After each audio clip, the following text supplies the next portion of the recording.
Well, good morning, everybody. The Next Week's Life podcast is live and well this Friday morning, so I'm pretty excited. We have a wonderful couple of people who we're going to be speaking with here. I think you know them pretty well. You got Kate Kingston from the Kingston Group, and you have Vrabel, who is the senior director or senior partner. Senior What's your Director of title? Partner Programs. Yep. Yeah, there That's you this go. week's Partner title. programs. So Ray Rabel from ConnectWise. So we got two industry leaders, extraordinarily well known and gifted in all the things that we do in our imaging channel, now not so imaging and maybe IT services. So we're going to have a little bit of fun this morning. And I've got a bunch of questions for the two of you. How did you two get together? How did this partnership get formed? So Kate, I'm going to go to you first.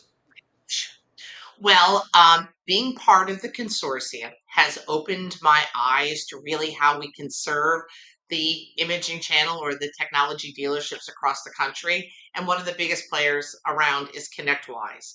And their understanding of infusing managed IT solutions and services into dealers so that they can stay up to date on really where our industry and our customers need us to be was something that I was dreaming about being part of.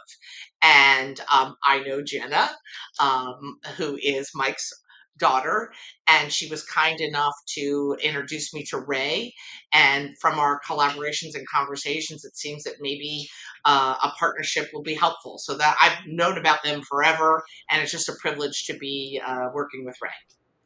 So Ray Vrabel, who by the way was a professional football player, I understand. I'm just kidding. He may be related to that guy. Maybe. Yeah, maybe. So Ray, how did all this start? Where did the idea get formed and this partnership create from ConnectWise? Yeah. So, I've been with ConnectWise and going before that, even continuing before that, Zenith. So all the acquisitions, this is about my 20th year. I would say about 8 years ago, met a guy named John Schweitzer who came to work for us, who really got me introduced into this channel. I spent most of my time in the MSP world. And then we found all these businesses, dealers that are trying to build that business within a business.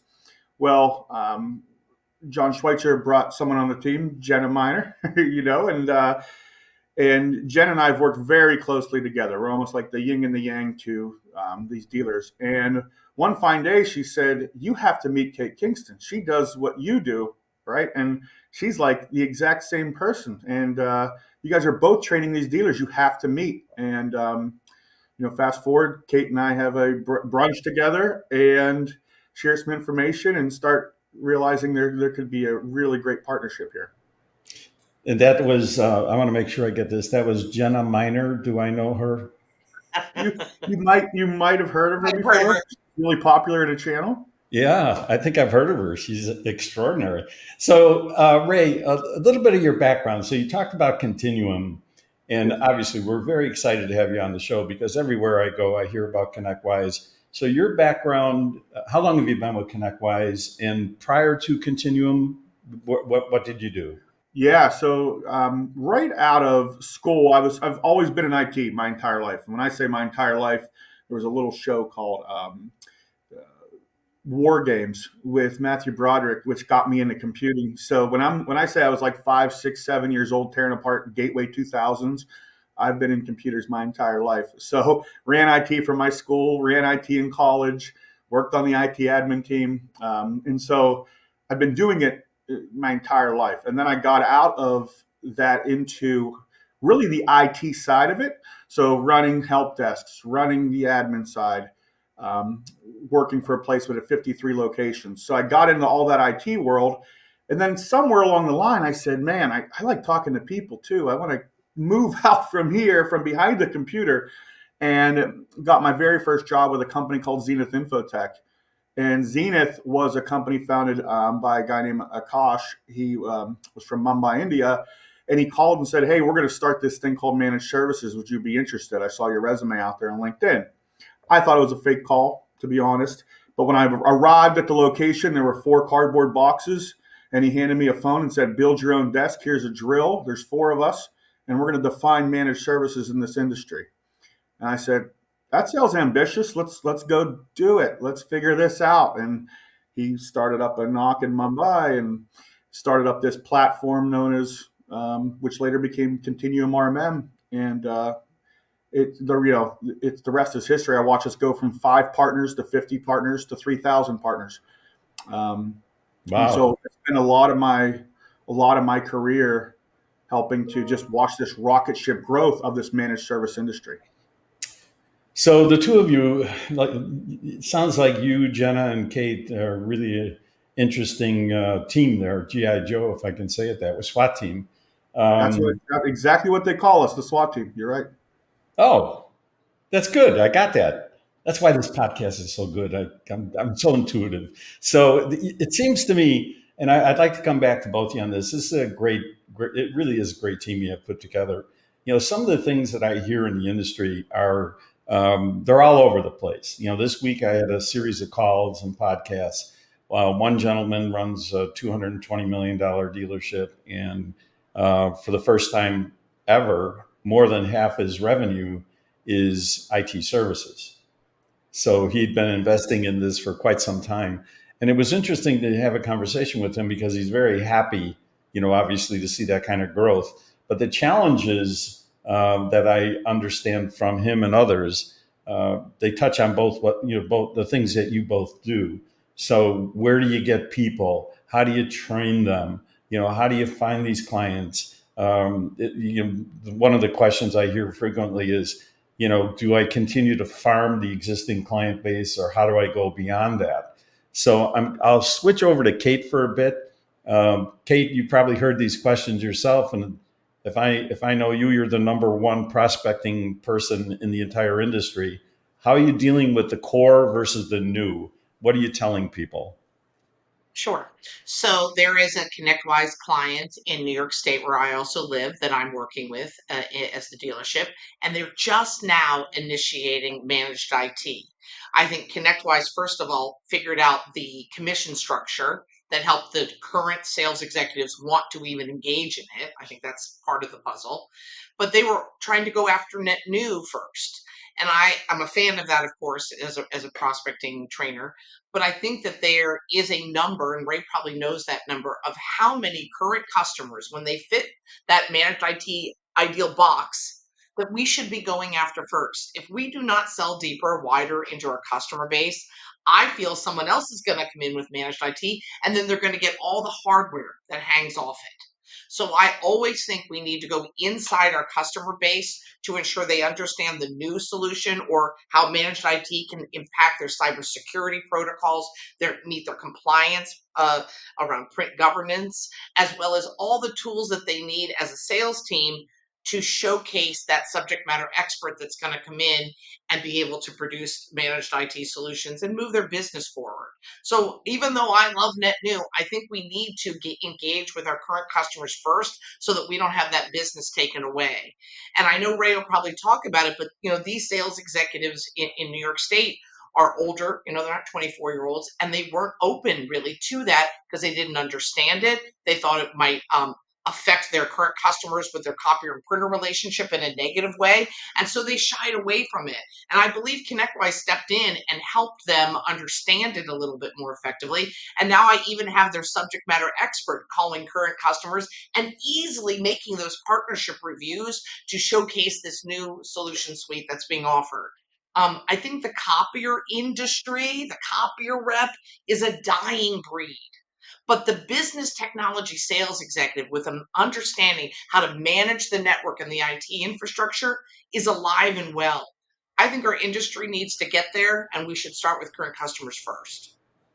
So you bring up an interesting point, and Ray, I'm going to come back to you on this. So prospecting and commission programs, all those things are critically important. Net new versus farm the client base. But Ray, that's after you've found or created a new partner, right? So it seems to me like what you're doing is you're developing which dealers, quote unquote, are good profile for you. They're a good profile. They fit your need. And then Kate comes in and helps execute it. If I get that right, is that pretty much it? Yeah, that's right. And I will say this. I kind of put dealers in almost four quadrants, and it's not just dealers. I'll be honest.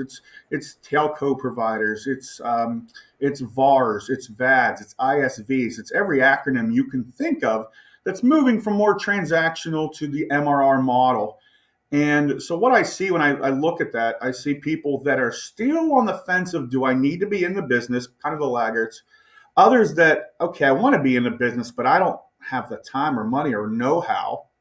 Then you have the people that are kind of doing it, but they need tweaking. And the fourth group would be the leaders that are out there acquiring MSPs, that are out there, crushing it with 50% of the revenue coming from MRR. So what I do is when I find those people, I kind of categorize them, find out where they're at in their journey, and then help them almost like a blueprint or go-to-market strategy, saying, here's what your structure and org might look like. Here's some good characteristics of what a great dealer is. It's not a side business. It's a real business. It's part of your quota. It's part of President's Club. It's on every QBR. It's on every call. And then I help them develop that, the way that maybe they should be set up. And we talk about everything from maybe how they're incentivizing their employees to who they're hiring, how to identify the right reps within your organization that gravitate towards IT, as Kate already pointed out. Not everybody is quick to pick it up because, the bread and butter for the past X amount of years has always been print. And so some of that natural filtration happens within your organization. But it's really key when you start to look at the characteristics of what makes a great dealer. It kind of bubbles out who's going to be successful and who's not. And I just help them kind of shepherd them along the way in this blueprint of success. And that's really what our partner programs are about. That's really the ConnectWise difference. You won't hear me, Mike, talk about all the tools and features and knobs and dials. Talking about, are you ready to build a business? Are you invested in it? Are you putting forward the right, your best foot forward? So that's the float all boats kind of mentality. That's what we're promoting, obviously, at the consortium level and Executive Connection Summit. Which, by the way, thank you both for being great sponsors and participants. So to go back to what you mentioned just a minute ago, and when you're evaluating what, and frankly, I don't want to forget this either. So Hirosan and I have been working very aggressively over the course of the last few years in developing a characterization of the dealer community that's different. We don't like saying dealer. We're trying to redefine by saying workplace, services provider. So it becomes something far more than print. And so we're advocating that nomenclature to put everybody in a category that's wider and allows them to get into adjacent markets or invest in your business, right? So that being said, what do you look for? And I'm going to ask the same question of both of you. I'll start with Ray. What frustrates you? So when you go out there and you look at a dealer and they're interested in developing the program, and you're sitting with them and you go, in your brain, you're thinking, don't do that. Just don't do that.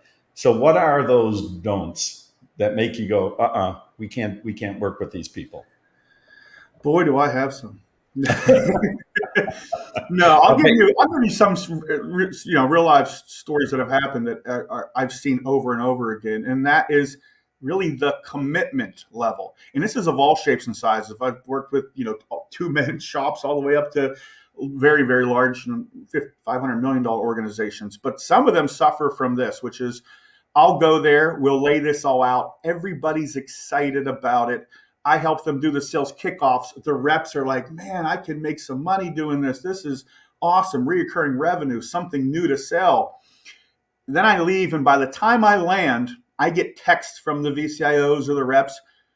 Hey, they just ask them how much, how they're doing on print and their quota. And it's almost like it was just they wanted to dip their toes in the water, but they weren't 100% committed to doing it. It was like they heard from somebody else that they should be in the business, so they did some things to do that, but it's not really a priority for them. They're going to go right back to doing what they want, even before I landed the plane before. I mean, I'm getting texts as I land. My boss is just asking me about print and said, we're not really going to do that. My district manager. So That's one of my biggest frustrations, is going through all the legwork and then them realizing they're not really committed. They're doing it because it's a new shiny object. Boy, isn't that the truth? That's pretty much the case with just about anything. But when you start talking about what you do, if they're not committed, I would think that's a huge red flag. It is. So, same question for you, Kate. Now you're engaged with, people that have been in the core business forever and making investments. Is there ever a situation where you think this is a problem, and I don't know if I can fix it? So, what does that look like for you? When I have a sales executive say to me, I'm not really good with technology because I'm trying to show them AI tools or cool ways to research and find these candidates for managed IT. It's like a chef saying, I'm not so good with the food. Like, you have to use technology as a sales executive. I don't like lazy people, right? I might not be the smartest gal in the room, maybe, but no one's going to outwork me. I'm going to be there early. I'm going to do what it takes to get it done. It's 6 net new meetings a week. It's a certain amount of current customer meetings a week to be engaged in the full solution suite of a dealership, and having that understanding how a law firm would use managed IT different than a logistics company and all the 60 industries in between. And I also don't like when managers and workplace service provider presidents say we're going to accept 3 meetings a week from a sales executive. In school, if 6 is an A and you get 3, you failed the test. In prospecting in our industry, you need 6 net new a week. If you make 3, you're failing, and yet you still want your salary. My husband always says the bully's going to take your milk money if you let him. Your sales executives are really stealing from you if they're not taking down their territory, current customer and net new for managed IT, because someone's going to steal that business from them. So I want people who are as committed to their careers as I am to their careers. That's what I'm looking for, and that's not always the case. So we'll drag them to the water. Some of them will drink, and some of them will prefer to drown. But I think that this experience of working on prospecting upsets the apple cart, and you figure out people who are not going to hunt for you. And that's what prospecting is. And we have to hunt down new managed IT opportunities. So, Kate, how long would it take typically? And this might be a difficult question and for both of you, but in your case, Kate, how long does it take to get a sales team up and running and proficient using your program and with a commitment from the dealership team? I think prospecting is a living thing. It always needs to be worked on, but I deliver my training in either 12 weeks, 16 weeks, or a year retainer. I can engage with a sales executive, and in terms of managed IT, I'm not saying that an expert, but I do completely understand what the customer wants to hear to schedule the first net new meeting, and I verticalized managed IT across 60 industries. So I have all the bullets, all the compliance figured out. I'm going to feed that to them. We actually make real calls to real prospects. They can throw the emails I've already written and that are making meetings across the country already. So they're ready to go. So really we can see an increase in net new meetings within the first month. I guarantee a 50% increase in net new meetings and even more in the current customer base. So within the first 2 months, you should see a dramatic increase in the meetings, and then ConnectWise is going to help you in those meetings to help you explain it so that then you can execute on it. And what I was so excited about with ConnectWise, and I'm sure Ray can talk much more eloquently about it than me, but if I'm not mistaken, like 80% of the work ConnectWise does for the workplace service provider. It's all done for them. I mean, if someone was going to come in and do 80% of my training, I'd be pretty excited about that. So that was one of the reasons that I wanted to engage, because it makes it so easy for the people that we serve to get involved. So I mean, I can get the piece done of the meetings, which is a very important piece, but the rest, the ConnectWise and the Glass Eye and all the resources that they bring, I think it's a no-brainer on adding this tool to their solution suite, because without it, we're not going to be up to date with technology. So, did I hear you say you guarantee I 50%? guarantee a 50% increase in net new C-level decision maker meetings, or my training is free. I've said that for 27 years, and I've never had to pay on that because we're driving very close to 100%. A joke in our office, going from crappy to mediocre isn't so hard. Most folks are making 2 to 3 meetings a week. Not great. I can get them to 4 or 5 very easily. You're making two, I get you to four, that's 100% increase. And that sustainability is where ROI comes out in training. And I'm the only trainer in our industry that gives a guarantee. I hope it continues, but I don't know why they wouldn't, because you guarantee your work. I think that we should, as vendors, should guarantee ours. Hey, kudos to you. And to our audience, I think that's a very impressive guarantee. So you might want to look into learning more with Kate as quickly as you can. And coming back now, if Ray, what's the perfect profile for you in a partner in our industry? Is it revenue? Is it 50 to 100 million? Is it what do you look for in checking the boxes for your partners? Yeah. So great question, because people ask me that about their own clients. What's the target client profile? What's the target client MSP? What's the target client dealer? I see all shapes and sizes. So I'm not going to base it on a revenue or a client list as much as I am their ability, time, and capacity to execute on a go to market strategy, their ability to make nimble changes. And it's not going to take us 9 months to change the incentive program so that the reps care, so that they make it part of their mission statement, that they have top down buy in, but also, as Kate pointed out earlier with some of those reps, bottom up buy in, so that we're not running into roadblocks. That they realize that their existing clients may be at risk. They haven't talked to them in a while. They already have the in. That's why this channel is so important and has such the upper hand. MSPs are quite, to be honest, they're afraid of these office dealers, because they already have the relationships. They already have a device on site. They already know people that are in procurement. They know decision makers. Like with your existing client base, and some of them have very large client bases, you can go in there. You already have the relationship. Go in there and start the conversation. You're not making a cold call. You've been in this company before, maybe for 20 years. So it's not so much I take I'd rather a 25 million or 50 million or $100 million company.